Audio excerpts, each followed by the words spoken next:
to ensure that Zimbabweans in the diaspora return home? ZANU-PF has already started appealing to the diasporians. Remember that recently Mnangagwa was here in South Africa to appeal to the diasporians to return back to Zimbabwe and invest back in their country.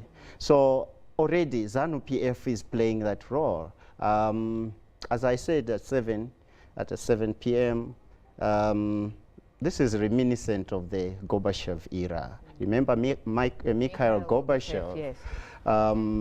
Immediately turned his back on the Soviet Union and started implementing Glasnost and Perestroika. That is what Mnangagwa is doing.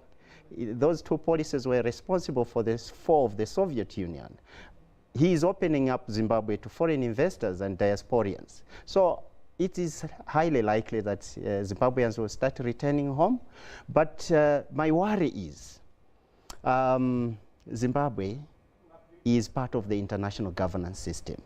Already, the IMF and World Bank has already embraced Mnangagwa. This means that whatever Mnangagwa does as a dictator, the international community will smile at him because capital is prepared to work with anyone, dictator or not.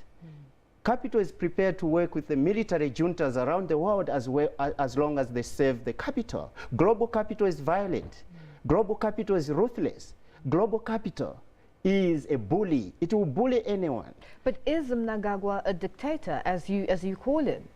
Is he a dictator?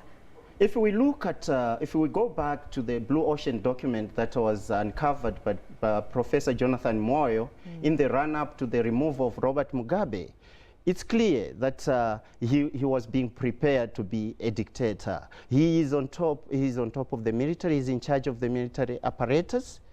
It's a security state. You must remember that Zimbabwe is a security state. And the security state all over Africa and across the world is working with capital to unleash the violence of capital. So in Zimbabwe, as we speak, this maiming and killing of black bodies is pretty consistent with what is happening across the globe. You have to go to Syria.